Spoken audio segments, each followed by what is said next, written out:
दोस्तों, आज का एपिसोड उन लोगों के लिए है जो सिर्फ एड बनाना नहीं, ब्रांड बनाना चाहते हैं, खुद का इकोसिस्टम बिल्ड करना चाहते हैं। मेरे साथ है दो powerful players from the pencil advertising, Swapnil and penal. So generally कोई भी नए बिजनेस के लिए फर्स्ट 6 मंथ्स वाइल्ड फेज होता है। You would like to elaborate कि आपके लिए पहले 6 मंथ्स कैसे थे? हमारे लिए पहले 6 months was a roller coaster ride. It was super wild. इस महीने पैसा डालूंगा तो अगले महीने कितना बिजनेस आएगा। Finding right customer is very important with the right price with the right product. हमारे पास ऐसे भी एग्जांपल, एक ब्रांड हमारे पास आया था, he had a very good Bollywood actress. Yes, see agencies होती है ना, ब्रांडिंग एजेंसी, वो ग्लैमरस इंडस्ट्री है। वहाँ पे आपको आपकी ब्रांड और बॉलीवुड ये सब मेल्ट आपको अच्छा लगता है, बिगिंग ब्रांड और आपको प्यार होता है। brand doesn't have a reality check. As he said that they have love with their own baby, but they don't have a reality check. The product is actually not a good fit for the market. So that in that case it is very difficult for us, but we are very honest on that front कि sir आपका product सही नहीं है। It is a psychological game as I said, कि अगर वो psychological game है, वो content बेचने का गेम है, प्रोडक्ट बेचने का नहीं है। प्रोडक्ट तो आप शिप करोगे, उसके पास जाएगा, वो खोलेगा, अप्लाई करेगा, फिर उसको पता चलेगा कि सही है कि नहीं है। But there is a dark story also behind quick commerce which the brand are not aware that it's easy to be highlighted on quick commerce, but इन्होंने अपना एजेंसी खुद जीरो से बिल्ड किया और आज ये कुछ इंडिया के टॉप D2C ब्रांड्स के लिए ग्रोथ पार्टनर बन चुके हैं। categories like FMCG, apparel, automotive, pharma, you name the category, we have worked already as. सो चलिए स्टार्ट करते हैं एक honest conversation about startups, systems, stress and skilling.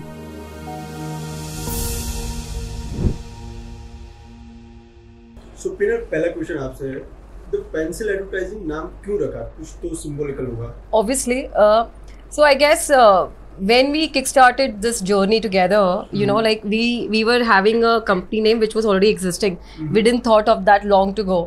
And once we thought after 2 years that we want to change the brand name, all of a sudden Swapnil was like, he said it's very randomly. And I want that story, if Swapnil says, that will make more sense. So basically we were sitting and we were very confused कि यार अब branding कर ही रहे, rebranding है, तो industry के पहले तो कंपनी पड़ा था और हमने यूज़ कर लिया। अच्छा। सो प्रोबेबली ऐसा था कि यार कुछ ऐसा रिलेवेंस नाम रखते हैं, क्योंकि हमारा काम भी ऐसा है। तब तो काम भी फिक्स हो गया था कि भाई हाँ इसी फील्ड में हम ग्रो करने वाले हैं। सो हमारा काम एडवर्टाइजिंग को लेकर। एडवर्टाइजिंग ऐसी चीज़ है ना कि एक एडवर्टाइज आप 12, 13, 15 साल तक नहीं चला सकते। एडवर्टाइजिंग ऐसी चीज़ है कि आपको एंटरटेनमेंट भी चाहिए, एंगेजमेंट भी चाहिए। सो दैट्स आवर थॉट कि पेंसिल ऐसी चीज़ है ना जिसको कभी भी आप रीशार्प कर सकते हो at any stage. So advertisement भी ऐसी चीज़ है कि जहाँ पे आपको हर बार चेंज और शार्पन की जरूरत होती है for the growth and all. So that's how we kept Pencil Advertising. Nice thought. And also I guess in the traditional method हर चीज़ पहले पेंसिल से ही लिखी जाती है। आज कितना भी बड़ा बंदा हो या छोटा बंदा हो, उसको पेंसिल चाहिए। प्राइम मिनिस्टर होगा तो भी उनके पास पेंसिल ही होगा, अगर आप प्रेसिडेंट होगे उनके पास भी पेंसिल ही होगा, और एक नॉर्मल जो आपके बिजनेस में है, सुधारी काम करते हैं, उनको तो पेंसिल चाहिए। तो it is pencil is everywhere. So that's how we kept a very common name जो लोगों को याद भी रहे और एक कनेक्ट भी करे। And it was a random thought and we just clicked it and we just went away with that. So in a way like business की growth के लिए advertising चाहिए और so you need a pencil to draw it. और pencil जिसको आप कभी भी सुधार सकते हो। That's only nature कि उसकी गलती हुई, आप उसको सुधार सकते हो। True. बाकी सब में नहीं है।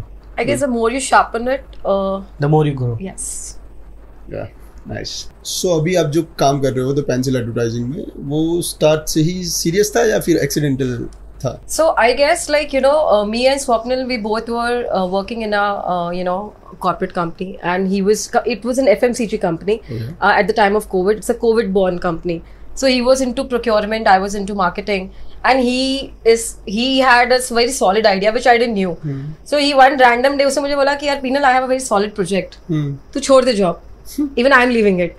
So I quit my job. Okay. And then we connected with Ambika Fireworks.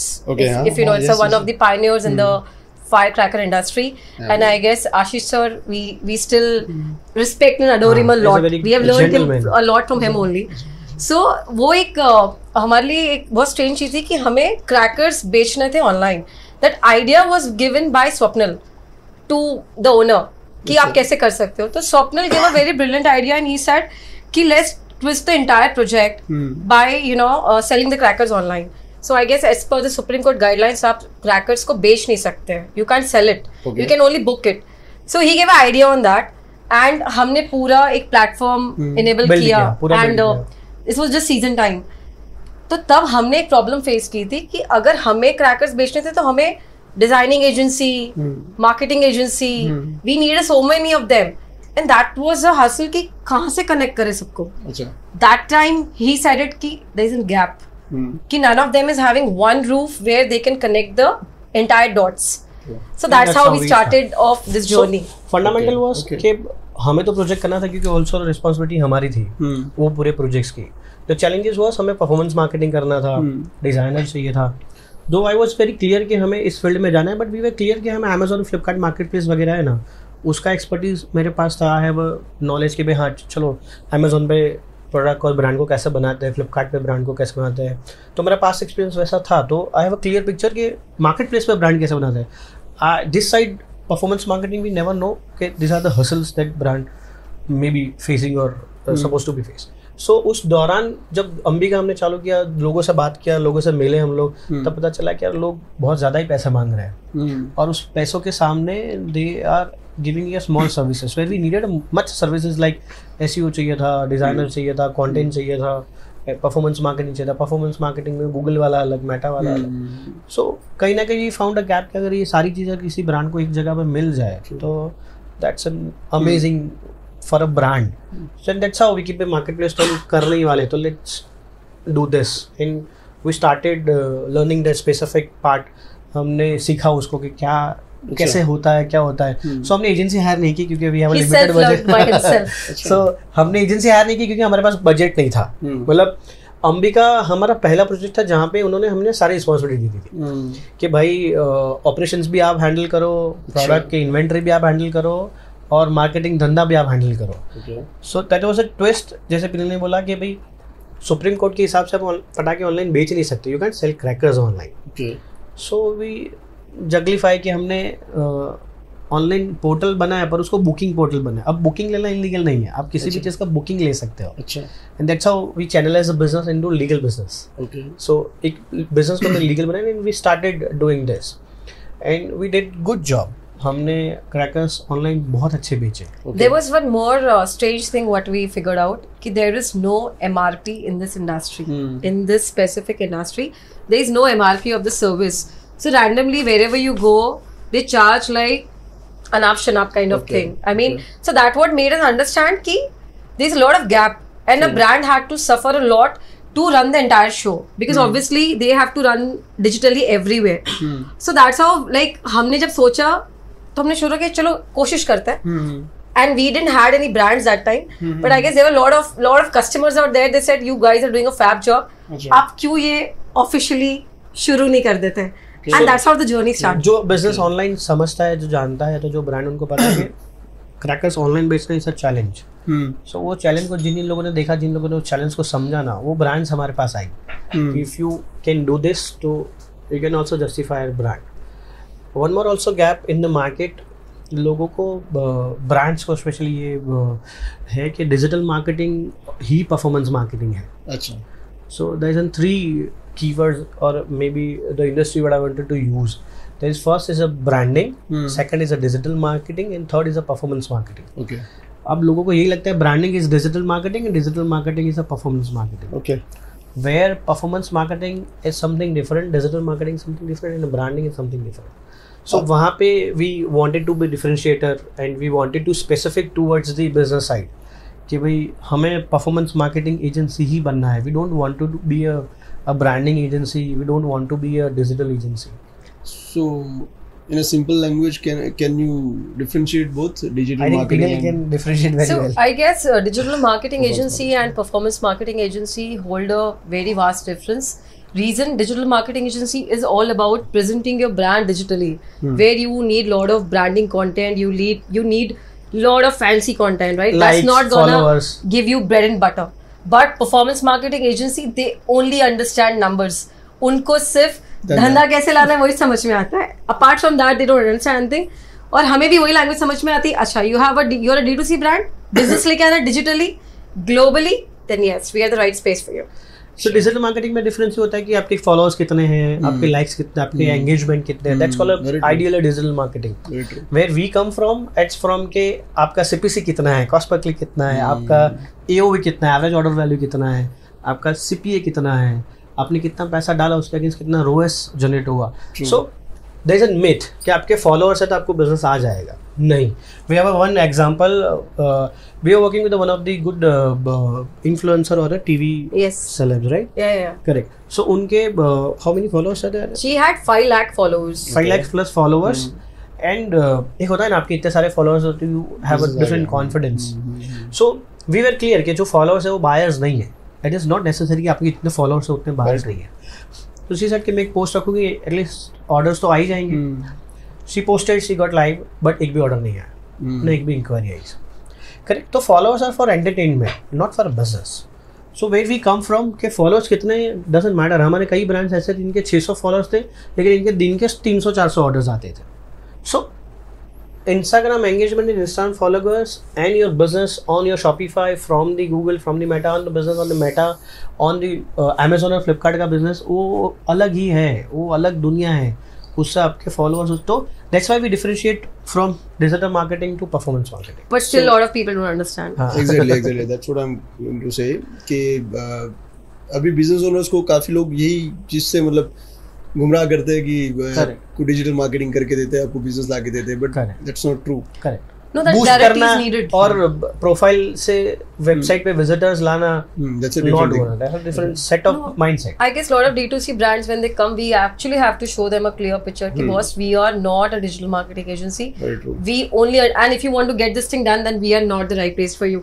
Because sometimes what happened that agency का जो forte होता है ना, वो छोड़ के वो सब कुछ करता है कि जो मिला कर दिया. We don't have that case. If we are not doing anything, we will pass it on, but we won't get into that zone और सेगमेंट है. वो सेगमेंट में हम जाते नहीं. सो कभी कभी जब ब्रांड आती है उनको लग सकता है कि आप मेरा सोशल मीडिया भी मैनेज कर लो, आप मुझे सेल्स भी ला के दे दो. तो इसलिए कि सोशल मीडिया मैनेजमेंट हम नहीं करते अनलेस एंड अनटिल कि भाई आपको लगता है कोई स्कोप नहीं है, आपके पास कोई अच्छा एजेंसी नहीं है कि भाई जो डेडिकेटली कर पाए, तो ही करते. It's an optional service for us, it is not compulsory service for us. Yes, पर जहाँ परफॉर्मेंस की बात आती है वहाँ हमारा अच्छा ग्रेप है. We can vouch on that. Probably nowadays. So generally कोई भी नए बिजनेस के लिए फर्स्ट 6 months वाइल्ड फेज होता है. You would like to elaborate कि आपके लिए पहले 6 months कैसे थे? हमारे लिए पहले 6 months was a roller coaster ride. It was super wild. Because the first project what we did with Ambika and Ashish sir, I would again love to mention his name, but I guess today whatever majorly we have learned the struggle, we have absolutely learned from Ashish sir. And वो epic इसलिए था हमारे लिए because sir हमें है ना रात के 11 बजे मीटिंग के लिए बुलाते थे, रात के 12 बजे मीटिंग के लिए बुलाते थे. And I used to ask Swapnil कि Swapnil it is 12 at night, तो is like so what. So he never had a limitations and nothing to work. मतलब उनके लिए रात दिन कुछ भी नहीं है, it is just work in work. And the same energy ही बिल्ड इन अस ऑल्सो. हम 3-4 बजे तक काम करते थे because we had to work in the ware house where there was no electricity, no fan. So he had a tremendous good energy and he was like ki, so what? Every time whenever I say ki 4 baj gayi, so what? So the same thing when we started having our first sitting place, we were working in a co-working space and we were sitting there. जब हमें first client, that was a epic shit moment for us because the first client जो आया था हमारे पास and that too he came because he met at Ambika का ware house. वो हमारे लिए खुशी ऐसी थी कि he सही में without any brand name, company name, he reached out to us and he was a very big manufacturers and he said कि I want to give my brand to you guys. So me and Swapnil were like more than excitement कि without any brand name, company name, अगर आप पे कोई trust कर रहा है मतलब somebody is just giving your trust to you, not the brand. So that was a epic moment also for us and a very nostalgic thing कि without having a big setup, brands do trust in you and brand do trust in people, I guess. So I guess uska credit we would again give it to Ashish sir. He built us on a very good, matlab he trusted us primarily and then he supported us. He gave us a good resources, not only money, in terms of the space, stock, everything he gave us. And he didn't ask anything कि आप क्या पैसा लोगे. We don't have a clarity on a finance part. When we are working with him, we don't have a clarity on the finance part के हम क्या charge करिए, आप हमें क्या दोगे, आप कितना ये करोगे. We never had that discussion. We just had कि करना है ऐसा. And he also wanted to let's do it. So it was a good part of a life. So I guess हमारी business journey में he was the hand and his son also. हाँ, Harshal. They was the people who supported us and I guess अगर उन्होंने वो 1 year हमें support नहीं किया होता तो we wouldn't have been able to do this. मतलब यहाँ तक हमें पहुँचने में मुश्किल हो जाती. So Harshal owns a co-working space called Paragraph. It is one of the premium co-working space in entire Gujarat. हाँ. Now he's grown very big. So वहाँ पे हमको कोविड में स्पेस मिली क्योंकि co-working space कोविड में it was like not working properly. So Harshal बोले वैसे भी ये बिजनेस में सब चल ही रहा है, मेरा सेटअप है, तो you guys are friends. So why should I charge you? So he didn't charge us for a year.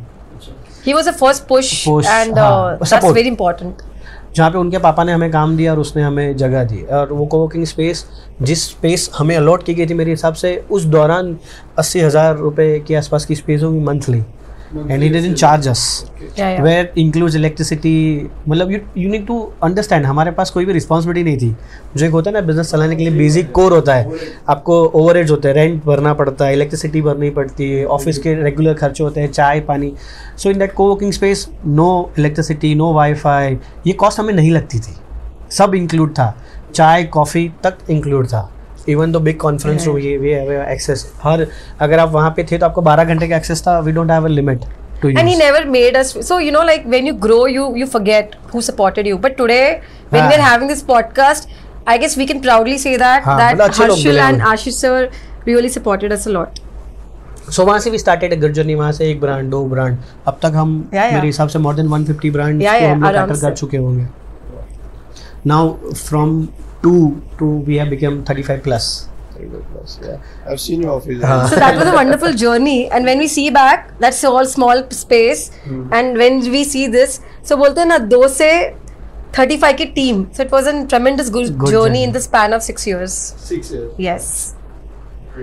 So हमने धीरे धीरे ग्रो किया, ऐसा नहीं कि हमें मैसिवली ग्रो करना था. We wanted to be very subtle kind of business जहाँ पे हमें पता है कि year on हम ग्रोथ लेंगे, बट ऐसे स्पाइक वाला growth we don't wanted to be, क्योंकि हमने जितना भी बिजनेस किया अब तक सारा रेफरेंस से किया हुआ है.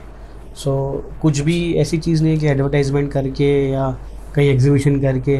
So we did all through references कि मैंने आपका काम किया तो आपने मेरे को किसी और को रिकमेंड किया, उन्होंने किसी और को रिकमेंड किया. That's how Vegan performance marketing agency. Yes. Though we can do in a much better way. But people and brands earlier also they used to know us from Swapnil and Peenul. That is identification what we have. आज भी लोग agency के नाम से नहीं जानते. हम दोनों के नाम से. They know us from our names only. So people invest in people. Ideally, they don't invest in the company. आप किसी कंपनी में नहीं डालोगे. आपको कंपनी कितनी बड़ी है उससे कोई लेना देना है, सामने बंदा कैसा है बंदी कैसे उससे लेना देना है. अगर आपको उस पर ट्रस्ट बिल्ड होता है तो ही आप अपना ब्रांड देना मतलब अपना बेबी देना, क्योंकि ultimately their core is their business is handing over us to us, तो वो हमारे लिए बड़ी रिस्पॉन्सिबिलिटी हो जाती है. So probably that's where we are working ethically. So Swapnil, business बनाना बड़ा ग्लैमरस लगता है, बट कई बार फाउंडर्स बर्नआउट के एज पे भी होते हैं, तो आप कुछ अप्स एंड डाउन्स के बारे में बात करना चाहेंगे? Of course ups and downs तो हर बिजनेस में होते ही है, ऐसा कोई बिजनेस नहीं है जहाँ अप्स एंड डाउन ना हो, but it's depend that how you are learning in that specific phase. गलती को मानना बहुत ज़रूरी है, तभी आप गलती सुधार पाओगे. अगर आपने गलती मानी ही नहीं तो आप गलती सुधार ही नहीं पाओगे. So if you know your mistake then you're gonna correct it. If you don't know your mistake, don't gonna correct it. So probably fail fast, fail different. Correct. So हमारे केस में भी ऐसा है कि we have ups and downs, but as I said कि हम लोग वो slow phase वाले business में मानते हैं. We are not in the rocket one. तो वहाँ पे हमने crash crunch out हमारे life में आया है, but fall down, God grace, touch wood. We are not. I guess it's a saying, you know, like the grass is always greener on the other side.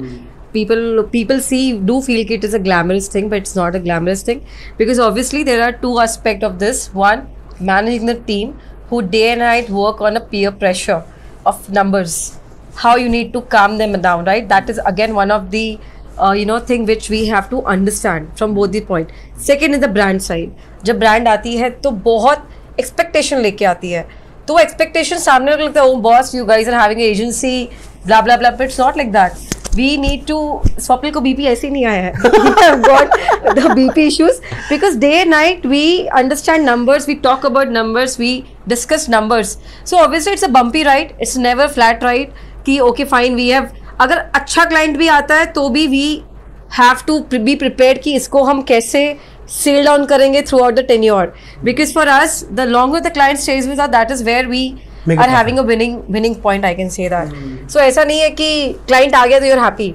If he's doing a bomb business, then obviously we have to make sure that how we make it consistent कि how it's going. There are two types of clients हमारे पास आते हैं. जैसे एक होते हैं जो एक एक्सट्रीम लेवल तक पहुंच चुके हैं कि भाई उनका महीने का 80 लाख या करोड़ तक पहुंच चुका है and they wanted to grow next e-com पे ही. Yeah, more than that, I guess. So ऐसे क्लाइंट्स आते हैं कि भाई हाँ मेरा 1 करोड़ हो गया, अब now I wanted to reach at 3 crore, I wanted to reach at 4 crore. तो सर्टेन गोल्स होते हैं हर ब्रांड के ग्रोथ के. सो एक वो तरीके के क्लाइंट होते हैं जो एक एक्सट्रीम लेवल या एक एक्स लेवल तक पहुंच चुके हैं और उनको वाई और जेड पे जाना होता है. और कई क्लाइंट्स ऐसे होता है कि जो 10-20 हज़ार रुपये कर रहे हैं, now they wanted to go forward. खुद ही कर रहे होते हैं 10-20 हज़ार रुपये महीने का, and now they wanted to see the numbers कि मेरा 10 लाख या 15 लाख या 50 लाख का टारगेट है. सो दोनों क्लाइंट को हैंडल करना, उनको समझना, उनसे डील करना, इतनी बड़ी टीम है, छोटे छोटे बच्चे सारे जेंजी है, जेंजी से डील करना. तो इन सब चीज़ों में अप डाउन्स, अगर मैं बिज़नेस को छोड़ के बोलूँ तो हाँ डेली अप डाउन्स है. कभी किसी का मूड ठीक नहीं होता, कभी किसी के घर पे इमोशनल इश्यूज होते हैं, तो वो सब मैनेज करना. Yes, business is not a glamorous thing, I can say that. It's a tough thing, and daily I guess we work on challenges when we reach. We are enjoying the journey, I guess. It's a great journey that we are doing as of now. So मतलब जो business offline होता है और पहली बार e-com में आना चाहता है और आपसे कनेक्ट होता है, तो isn't it difficult for you guys to manage them? Of course it is difficult. If it's a traditional mindset. Yes. As a traditional mindset, yes. If it's a second generation business, so तो भी होता है, एक होता है कि आपके traditional mindset में एक होता है डेली कैश दिखता है या तो डेली ट्रांजेक्शन्स दिखते हैं, करेक्ट. और प्लस सेकंड जनरेशन के साथ इशू होता है कि उन लोगों के पास एक एस्टैब्लिश बिजनेस होता है, इनिशियल स्ट्रगल्स बहुत मुश्किल है. So I give the example with one story. हमने एक ब्रांड को ऑनबोर्ड किया, of course a second generation brand. हमने उसको पहले 2 महीने ज़ीरो बिज़नेस, तीसरे महीने आई गैस हम लोगों ने 10 लाख तक बिज़नेस किया उसका. फोर्थ मंथ फॉर अस, चौथा महीना हमारे साथ सर्विसेज में थे, उनका 23-24 लाख जितना बिज़नेस हुआ.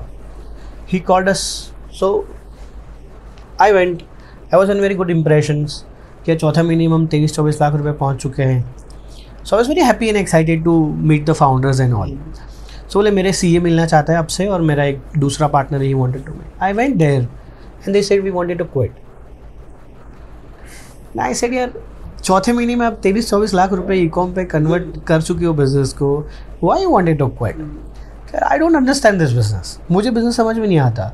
पैसा डालते हो तो ऑर्डर आते हैं, पैसा नहीं डालते तो ऑर्डर, ऐसा थोड़ी ना होता है कि दुख हमारी दुकान हर रोज़ कस्टमर आते हैं.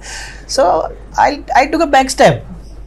मैं चाहता तो समझा सकता था, मैं चाहता तो उसको कन्विंस कर सकता था, बट समहाउट मुझे ऐसा लगा कि आगे दिक्कत हो जाएगी. And we are looking for long term collaboration. जिसके के साथ काम करते हैं we are looking for long term. अगर माइंडसेट ही समझ में नहीं आता तो मुश्किल है. सो ऐसे कई एग्जांपल्स होंगे, पीनल के पास भी शायद. आई गेस ये कैसा है ना Utsav, that in traditional business, offline business, you get the cash against what you sell, right? In this case, you don't get the cash instantly. It's a digital cash. It will come in some format after different time. तो लोगों को ये platform समझ नहीं आता, and especially the people who are not that technical grounded, right? उनके लिए बहुत difficult होता है. And in that case, when you have to explain them, it's like okay fine, they'll understand. फिर कुछ issue होगा, they'll be like, मैंने spend किया, मेरा पैसा का है.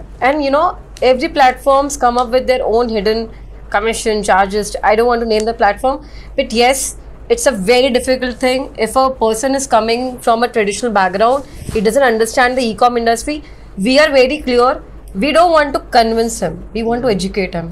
If we fail in educating him, we won't onboard him for sure, but we won't convince him कि boss उसको बड़ा पिक्चर दिखा के लेना नहीं है। आपको नेचर बिजनेस पता होना चाहिए। नेचर ऑफ बिजनेस अगर आपको नहीं पता है ना, तो आप वो बिजनेस नहीं कर पाओगे। इसका पूरा अलग है, उसको इसका तरीका पूरा अलग है। आपको आरटीओ समझना पड़ेगा, स्पेंड समझना पड़ेगा, रोएस समझना पड़ेगा, आपको थोड़ा मैथ्स समझना पड़ेगा to gain this particular business. अगर वो जार्गन्स आपने समझ ली, which is not very hard to understand, it is very easy to understand. अगर आपको थोड़ा बहुत भी बिजनेस आता है और आपके बिजनेस में पोटेंशियल आप ऑनलाइन लेके जा सकते हो, आप लेके जा सकते हो, लेकिन आपको थोड़ा पेशेंस रखना पड़ेगा। On a very settle example कि आपको अगर ऑफलाइन बिजनेस करना है तो व्हाट इन्वेस्टमेंट यू नीडेड। एक आपको शॉप चाहिए, शॉप के अंदर आपको स्टॉक चाहिए, स्टॉक रखने के लिए एक अच्छा इंटीरियर चाहिए, और उसको संभालने के लिए आपको 2 या 3 मैन पावर चाहिए। आप ओवरऑल कॉस्ट गिनोगे ना, एक शॉप को इंटीरियर करने का, उसमें माल बनेगा, मुझे लगता है 30, 40, 50 लाख रुपये लग जाएंगे। आप अगर ई-कॉम बिजनेस करो, मुझे लगता है इससे कम पैसे लगेगा आपको ई-कॉम स्टार्ट करने के लिए। बट आप ऐसा समझ लो कि आप ऑफलाइन करो, 50, 40 जो भी आपका बजट है, 10, 20 लाख भी कर सकते हो। आप एक अलग अकाउंट खुलाओ, उसमें रख दो और उससे ई-कॉम ऑपरेट करो। मुझे लगता है आप अच्छा कर लोगे। बट आपने पहले दिन पे सोचा कि भाई मैंने 2 महीने में इतना पैसा डाला और मेरे पास कुछ आया नहीं, मेरा प्रॉफिट नहीं हुआ, तो कई ऐसी ब्रांड्स हैं जो हमारे पास आती हो 3-4 महीने में या 5 महीने में, दे क्विट कि यार this is not something that we wanted to pursue. So एक डिफरेंस बताना चाहेंगे आप very well known market places पे बिजनेस करना और खुद का ई-कॉम वेबसाइट उस पे बिजनेस करना? I guess if we always suggest that go with your own website, marketplace is something which जो सबके पॉकेट पे है, ट्रस्ट फैक्टर है, आपको ट्रस्ट खरीदना नहीं है, वो उसको इग्नोर भी नहीं कर सकते। मतलब comparison is something else, and doing a brand और बिकमिंग अ ब्रांड, और आपको बड़ा बनना है, तो both are equally important. From a business owner's point of view, see, I guess from a business point of view, obviously the spending, the structure, the investment, both are different on both the platform. And obviously, aaj agar if I give you example today, I don't know if you are an online shopper, right? You will always prefer to buy from marketplace first. Now, in that marketplace, I don't mean Amazon, Flipkart. I mean Tata Click would be there, any premium one, right? Rather preferring a website, right? So that understanding, a lot of people doesn't have it, right? So we have to explain them. You start both the platforms parallelly. The one which works in a good way, leave the second platform on a autopilot mode. But both are equally important. Why? दोनों का TG different है, दोनों का spending different है, दोनों का strategy different है. So you can't hold one thing कि आप वेबसाइट से करो या आप सिर्फ मार्केट प्लेस से करो। आप मार्केट प्लेस से करोगे तो obviously you are giving that much commission and everything to Amazon. And obviously one more thing we think कि if you're a manufacturer, then it is a different ball game for you. But if you're a trader, it's a different ball game for you. Okay. So I guess all depends on what background you're coming from. Product and services. Yes. मतलब answer to your question कि for business owner, yes. So we believe what we believe. आप brand कब बड़ा करोगे? When you hold the data, ideally. कि आज मैंने कोई प्रोडक्ट बनाया अच्छा और वो वायरल है प्रोडक्ट, या तो नीडी प्रोडक्ट्स है, या तो फिट टू मार्केट है कि मार्केट में फिटमेंट उसका चेक हो चुका है, वो प्रोडक्ट आप बेचो। अब आप 2 चीज़ें समझते हैं। एक चीज़ है कि आप मार्केट प्लेस पे बेचते हो, आपको मार्केट प्लेस पे रोज के 1000 ऑर्डर आते हैं, बट आपके पास डेटा नहीं आता कि कौन से कस्टमर ने बाय किया, उसका नंबर क्या, उसका ईमेल क्या। Ideally that's a data, it's a game. और वही ऑर्डर आप 1000 अपनी वेबसाइट से लेते हो, so you have all the access of the data. अब उस 1000 को आपको दूसरी बार कुछ बेचना है, आपको सब्सक्रिप्शन बेचना है, या तो उसको आपको दूसरी बार वो प्रोडक्ट बेचना है कि आपका कंज्यूमेबल प्रोडक्ट है कि भाई उसका 2 महीने में कंज्यूम हो जाएगा, 1 महीने में कंज्यूम हो गया। सो मार्केट प्लेस वगैरह पे वो थोड़ा डिफिकल्ट है, उसको फिर से रीच आउट करना, फिर से उसको प्रोडक्ट बेचना। मार्केट प्लेस खुद के टूल से वो करता ही है ऐसा, बट आपके कंट्रोल में नहीं है वो एनवायरनमेंट। जहाँ पे आपके खुद के इकोसिस्टम है, जहाँ पे आप खुद के वेबसाइट में हो, तो आप ये सब चीज़ें, नया प्रोडक्ट लॉन्च किया तो आप जितने भी आपके अब तक के ऑर्डर्स थे कि 10,000, 12,000 या 15,000, उन सबको आप रीच आउट कर सकते हो। So as a business owner we believe कि अगर आपका खुद का बिजनेस है तो आपको पहली प्रायोरिटी आपकी वेबसाइट होनी चाहिए, then the market place involve. That's how the it is an practice that we believe कि करनी चाहिए। पे कैसा myth है ना, nowadays people think it's a very easy thing to onboard the brand, and without any hassle you can onboard the brand and you can understand, but nobody understand that without marketing you can't get the business out there.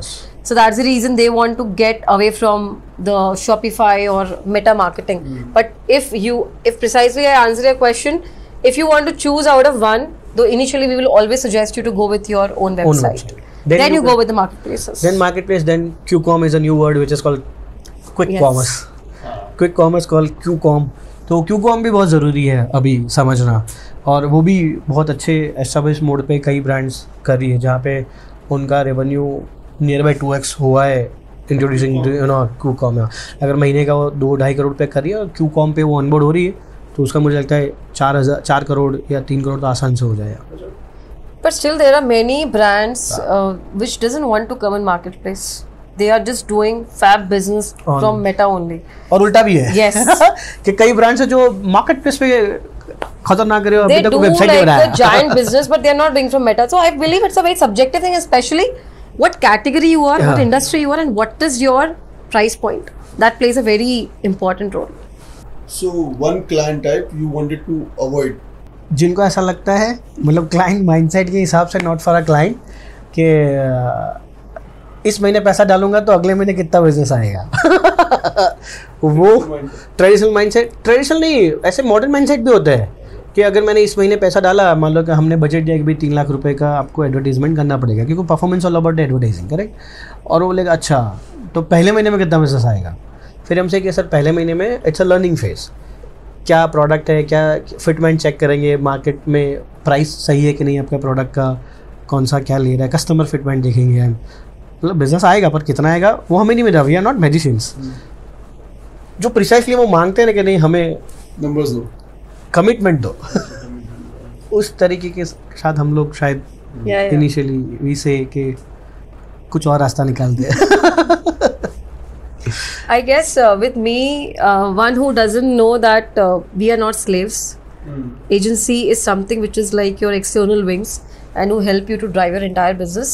So for me, the mindset wherein they don't know how to respect the team. Ki there is an like a way that okay fine, after 8 you also know that ki you should not ask anyone, but there are people when they don't understand and like at 12 also, at 1 o'clock also they'll message the team. So मुझे लगता है कि you need to understand कि they are your part of your team. So give them that kind of respect कि where they can actually flow a very beautiful outcome rather than having a wrong peer pressure and putting them into a lot of mental burden. So मुझे I always avoid कि that kind of mindset we should never get. Never. True. So generally brands के owners या brands के जो भी, मतलब ऐसे सब लोग नहीं है, बहुत कम लोग हैं ऐसे जो ऐसा समझते हैं कि यार मैंने एजेंसी हायर की तो मैं बोलूँ वैसा आपको करना चाहिए। But they need to understand कि एजेंसी हायर करना is equal to you are hiring a brain, you are hiring a strategic brain, you are hiring a brain who understand a process well. I am don't say a business तो सब समझते हैं, लेकिन वो process को समझते हैं कि how this internet world works, कि एक इंटरनेट पे प्रोडक्ट को बेचना उनको आता है कि भाई कौन से साइकोलॉजी गेम। सो इंटरनेट पे प्रोडक्ट बेच रहे हैं, नॉट समथिंग कि भाई प्रोडक्ट बेच रहे हैं, it is something, it's a psychological game. ना आपको प्रोडक्ट दिखा रहे हो, ना छूने दे रहे हो, ना टेक्सचर है, कुछ नहीं समझ में आता, फिर भी लोग लेते हैं। साइज सही आएगा कि नहीं, प्रोडक्ट जो मंगाया है वही आएगा नहीं, तो इट्स अ साइकोलॉजिकल गेम। तो उस गेम को वो समझते हैं। तो अगर उसको आप रिस्पेक्ट नहीं करोगे ना, तो वो आपकी ब्रांड के लिए उतना जस्टिफाई नहीं करेगा। आज 2 तरीके समझेंगे, आज कोई मेरे लिए काम करता है, मैं उसको हर रोज डांट करूँ और मैं उसको दिन में एक बार प्रेस करूँ, तो which brain works for me very fast. But हमारे केस में बहुत rare होता है, and I guess we are blessed with that thing that even the client doesn't works with us after a span of 6 months, 1 year. He always remembers us because we believe in relations. So that's a good part about me and Swapnil both. And that's how we grow business through references. Business relationship. Absolutely. Then there is no time bar, nothing. But yes, respect is something that is must. So everyone work for respect, I guess. कि आज हम कितना भी काम कर ले, कितना भी बड़ा क्यों काम ना करें, हमें रिस्पेक्ट मिलती है तो ही मज़ा आता है। जिस काम में रिस्पेक्ट नहीं होती वहाँ कोई काम नहीं करता। छोटा काम हो लेकिन रिस्पेक्ट बड़ी हो तो मज़ा आता है। And we are like team centric people also. For us team is First. everything. So for us we are not like we are not more of, obviously we are on client side, but we are the people that we will always stand for the team first. For team, even if we have to say no to the client, we have to sometimes, because obviously everything what they are doing, we need to trust in them. So that's how we have built the entire team also. So what would you suggest to business owners that they should hire in-house team or hire an agency? Both have a different perspective. So freelancer क्या budget पे आ रहा है, कैसा आ रहा है, वो भी depend करता है, और एजेंसी किस टाइप की आप देख रहे हो, क्योंकि एजेंसी भी अलग अलग स्केल की, अलग अलग ब्रेन की और अलग अलग माइंडसेट की एजेंसीज होती है। हर एजेंसी का अलग अलग माइंडसेट होता है, अलग अलग पर्सोना होता है एक ब्रांड को लेकर। अहमदाबाद में कई एजेंसी है जो सिर्फ ब्रांडिंग पर्सपेक्टिव से करती है ब्रांडिंग एजेंसी, लेकिन बीइंग ब्रांडिंग एजेंसी वो परफॉर्मेंस भी देखती है कि आज कई ब्रांड्स हमारे पास एग्जांपल है कि भाई recently we onboarded one brand, so we asked them कि भाई वो एजेंसी क्यों छोड़ा, तो दे सेड कि मैंने 10 करोड़ रुपये स्पेंड किए and I got only 20 lakh rupees का business, correct. So there are branding agency, they wanted to be a performance marketing agency. So freelancer अगर आपके पास बजट नहीं है तो फ्रीलांसर ले लो, अगर फ्रीलांसर महंगा है तो एजेंसी ले लो। फ्रीलांसर लेने के नुकसान ये है कि वो एक ही ब्रेन मिलेगा और अपने कन्वीनियंस पे काम करेगा, बिकॉज इज अ फ्रीलांसर, या तो कहीं जॉब कर रहा होगा और शाम को आपका 1-2 घंटे काम करेगा, या तो उसके पास मल्टीपल क्लाइंट्स होंगे। एजेंसी के पास भी मल्टीपल क्लाइंट्स होते ही है, बट फ्रीलांसर अकेला। So freelancer hiring is something that you are hiring for a one brain, in agency hiring is something you are hiring multiple brains which work for your brand. आज हम कोई brand को onboard करते हैं तो एक brand के पीछे मिनिमम 7 लोग लगते हैं, एब्सोल्युटली मिनिमम 7 लोग के ब्रेन्स लगते हैं। इसमें डिज़ाइनर आ गया, मेटा होगा, मेटा में रिपोर्टिंग वाला अलग है, बजट देखने वाला अलग है, उसको कैंपेन बनाने वाला, कैंपेन को देखने वाला अलग है। सो ऐसे अलग अलग KPIs होते हैं, वो KPI के हिसाब से ही ब्रांड बनती है और हर एक का ड्यूटी फिक्स्ड है। तो आपको अगर थोड़ा पैसा ज़्यादा देने से अगर एजेंसी मिलती है तो वी बिलीव एजेंसी लेनी चाहिए, not as we are agency. हम भी एक टाइम पे फ्रीलांसर ही थे, freelancer is a good option, but what kind of freelancer, that's a question. I would never suggest freelancer because when we had a freelancer वाला phase, my designer used to get free at 11 o'clock and he used to call me at 11 कि पिनली changes मैंने कर दिए, आपको मैं ये file 1 बजे तक दे देता हूँ। So I should be awake with you till 1 o'clock. So I feel they communicate and they work as per their time convenience, which is a very weird thing as in founders, and there is no timer. कभी भी वो आपको call कर देगा, कभी भी काम करवा लेगा। So I always prefer that if you want to do business, then freelancer. But if you want to make a solid team and a cricket team, then always hire agency. Yes. So team में culture का कितना importance है and how you build culture in your team? So यहाँ पे एक छोटी सी story है. I'm not gonna name the company, but like even he have got a huge experience where he was working. Even I have got a very good experience, and I have always faced कि like wherever we have worked, there was a hell lot of micromanagement and peer pressure. मतलब अगर आप एक दिन की छुट्टी भी लेना चाहो तो आपकी जान पे बनाती है। तो when we started off the company, we always had that कि किसी को है ना peer pressure नहीं होना चाहिए कि एक दिन में नहीं आया तो मेरी सैलरी कट हो जाएगी। And as you said कि culture, so I guess that's a very very important thing, and I would say 1000% important, because अगर culture नहीं है तो business have got no sense to you. You will make money today tomorrow but then it's gone. And what we want, हमारे यहाँ पे जब बंदा सुबह आए ना तो उसको ये नहीं होना चाहिए कि मुझे घर कब जाना है। He should feel like कि यार नेक्स्ट डे कब आऊँगा मैं फिर से। And we have made a very beautiful culture उत्सव, and if I am saying this I mean it. You can ask each and every employee out there कि you should feel like you're working in a culture where you're able to breathe, you're able to talk, you're able to make mistakes. Even if you make mistake, you should not feel like I'm gone. So that kind of culture is very important, because peer pressure में इस particular category में आप काम नहीं कर सकते हो. We can't have a gun point. Yes, we are very strict, but we don't have a very solid culture like no micromanagement. आपने ये क्यों किया, क्यों नहीं किया? But yes, the best thing is कि our team is self-driven. They understand कि where they are coming from, what we are giving them in return. So अगर कोई चीज़ आपको मांग के लेनी हो ना, तो that is not the right hiring. फिर आप चाहे कितना भी ट्रस्ट डेवलप कर लो उस चीज़ के अंदर. So I believe culture plays a very important role, whether it's a small company or whether it's a big company. I would like to say that much only. Maybe Swapnil will add more. So culture is something that what we have built. So we have built a very beautiful culture जहाँ पे leave policy नहीं है. अच्छा. We don't have a leave policy. अब तक 6 साल में हमने किसी की छुट्टी की सैलरी, ये आपको ऑड लगेगा सुनने में काफ़ी, लेकिन छुट्टी की सैलरी नहीं काटी. हाँ, लीव पॉलिसी उनको लागू पड़ती है जो इंटर्न है या तो जो अभी ज्वाइन हुआ है. मतलब पहले 3 महीने आप जितने भी छुट्टी लोगे, आप ज्वाइन हुआ, आपका जो प्रोबेशन पीरियड है 3 महीने, वहाँ आप जितने की छुट्टी लोगे उसकी छुट्टी कटती है. उसके बाद आप छुट्टी ले सकते हो. The best part of a culture, अगर मैंने पीनल ने किसी की छुट्टी अप्रूव कर दी कि भाई मैं 2 दिन नहीं आने वाला, और समवॉट रीज़न उसका काम 1 दिन में हो गया, सो वो बंदा दूसरे दिन आ जाएगा. अपने आप आएगा. And when we asked him why did you बोले कि ma'am it was not needed. And that is not with one person. The entire 35 team का gang, has you can built say that. in that nature. Primarily being 35 people, we don't have punching machine. We don't wanted to promote this culture, but we don't want to promote this.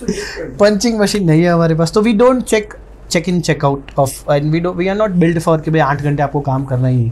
We believe कि आपका responsibility है, that's your care, do it on yourself.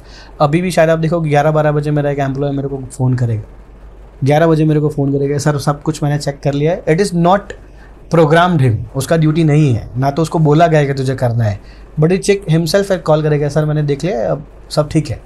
So being a performance marketer क्या होता है कि every minute you are spending, every minute money has been spend through on Amazon, on Meta, on Google. So हर मिनट हमारे लिए तो पैसा है. सो वहाँ हम पूरा ध्यान रखते हैं, और टीम भी ऐसे ट्रेंड है, गॉड ग्रेस हमें जैसी टीम मिली है वैसी, कि वो खुद अपनी रिस्पॉन्सिबिलिटी समझ के. एक बार ऐसा हुआ था कि हमारे एक एम्प्लॉय ने, जिसकी मैं बात कर रहा हूँ, जो मुझे 11 बजे फ़ोन करता है, उसका एक 1.5 साल पहले का स्टोरी है. He was new with us, and एक दिन ऐसा हुआ, वो ब्रांड हमारे लिए it was top notch client for us, मतलब हाईएस्ट पेइंग क्लाइंट था हमारा. So I woke up in the morning, तो मैंने देखा कल का बिजनेस जनरली वो 7-8 लाख रुपए दिन का करता था, उस दिन उसका 11-12 लाख रुपए था. और मैंने 1-2 दिन पहले उसको वो ब्रांड दिया था कि यू विल हैंडल दिस, इसको पूरा नज़र रखना. सो आई वाज वेरी हैप्पी कि यार 8-9 लाख से सीधा 12 लाख में, तो मैं तो खुश होकर ऑफिस गया. तो जब मैं ऑफिस आया तो उसका मुंह उतरा हुआ था. वो आया क्योंकि उसका न्यू ज्वाइनी था, और बोले सर एक मिस्टेक हो गई है. मतलब अच्छा करा है, जो भी होगा अच्छा होगा. बोले सर आपका बजट जो था ना, मतलब मान लो मैं नंबर से ही बता रहा, पर मैं ट्विक कर रहा हूँ कि सर आपका 20,000 का बजट था ना, लेकिन गलती से एक 0 ज़्यादा लग गया था. एक दिन में उसने 2 लाख रुपए चला दिए. अच्छा. So how should we react? वो हमारे पैसे नहीं थे, किसी ब्रांड के पैसे चला दिए उसने, एक छोटे से मिस्टेक की वजह से. बट हम दोनों में से किसी ने उसको डांटा नहीं कि ठीक है हम बात करते हैं, लॉस हुआ तो हम बात कर लेंगे, डोंट वरी, तू टेंशन मत ले, तो काम पे ध्यान दे, हो गई मिस्टेक, अब उसको अंडू नहीं कर सकते आप. कंट्रोलेबल एनवायरनमेंट नहीं है, जो जल गया वो जल गया. फिर हम लोगों ने ब्रांड से बात करके सब सॉर्ट आउट, पर उसको हमने एक चीज भी नहीं बोला. आज उसको 2-2.5-3 साल हो गया उस एम्प्लॉय को हमारे साथ. And he's doing great. One need to fail, but he need to fail fast and fail differently. Yes. That's very important. And lot of friends, people, brand owners come and tell us कि आपके यहाँ पे lead policy नहीं है, आपके यहाँ पे punching machine नहीं है. See, but I feel like कि why, अगर if he's doing good, why he need to have कि उसका एक दिन भी सैलरी कट होता है, why need to have that kind of peer pressure? Maybe he's thinking of something of his own. And आज हमें 6 साल हो गए हैं. Believe me, that's a ritual what we follow. That's a part of our culture. हम लोग सब, मेरा स्वप्निल खुद रोज जमीन पे बैठ के सब एक साथ खाना daily. In Gujarat you can say pangat. Yes.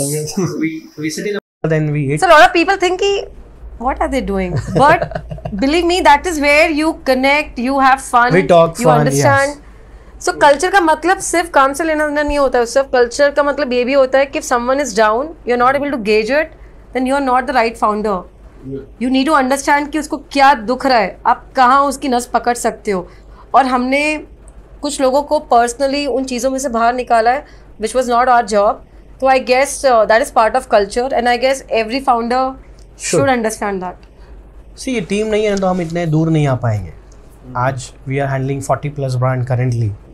So उसमें पीनल या 2 लोग और होंगे, पर क्या हम इतना काम कर पाएंगे? नहीं कर पाएंगे. If we have a right team, right responsible team, तो ही हम यहाँ पहुँच पाएंगे. So we, God grace, we have received a very good team. बहुत अच्छी टीम बनी है, बहुत अच्छी टीम बनाई है. स्पेशली थैंक्स टू सागर जिसने पूरा बिल्ड किया. तो सागर हमारा सब काम देखता है, तो सागर ने पूरा टीम बिल्ड किया. सो प्रोबेबली टीम हमारे लिए बहुत इंपॉर्टेंट है. That's why culture is very important. And हमने वैसे ही फ्री, एक एग्जांपल लेने का, मैंने अगर आपको छुट्टी के पैसे काटे तो आप घड़ी देख के मेरे साथ काम करोगे. अब मेरे साथ ज़्यादा टाइम नहीं स्पेंड करोगे. आप 7 बजे चले जाओगे, आप 10 बजे आओगे, 7 बजे चले जाओगे. अगर मैंने आपकी छुट्टी ही नहीं काटी तो आपको पता है कि I am paying you extra और मैं इस पैसे नहीं काटता हूँ, तो आप अल्टीमेटली अपना समझ के काम करोगे. सो टच वुड, लाइक मूडो फूड में भी हमारे पास बहुत अच्छी, बहुत वेल कल्चर्ड है, इसलिए आप इतना दूर आए हो. But we are very strict on few grounds that after 7 we don't want you to work, have a family time, no work at all, and we are very strict on that grounds. Even not on Sundays. No matter what. If it's very urgent, then you can have your personal thing. But we always promote that your time, and we don't want you to carry forward work once you go home. तो घर पे जाने के बाद no work at all. So मुझे वो I still wanted to ask you that interesting question कि वो जो 1-0 बढ़ गया था वो ब्रांड को आपने कैसे मैनेज किया? सो आई सेड नहीं कि जो भी हमारे पास आता है रेफरेंस से आता है, सो एक रेपो रहता है ब्रांड के साथ, और गुड पार्ट जो स्पेंड हुआ था उसके सामने बिजनेस भी आया था उसको, सो इतना इम्पैक्ट ब्रांड को नहीं लगा था. अच्छा. पर इंटरनली तो हमने ब्लंडर किया था, but we clear out with the brand के ये हुआ है और इसमें, पर ब्रांड वाज अग्रीइंग, ठीक है कोई बात नहीं. अगर शायद उस दिन उससे गलत बिहेव किया होता ना, हाँ, तो शायद वो नेक्स्ट टाइम गलती करने से डरता. सही है. और ये तो बताने से डरता, गलती कर लेता लेकिन बताता ये नहीं. मिस्टेक अगर उसने रिपीट करी होती तो then And we told him that even we have to pay the cost, we will do it. We are there. वहाँ तक हमने प्रिपरेशन कर लिया था. But fortunately it didn't happen. We managed it.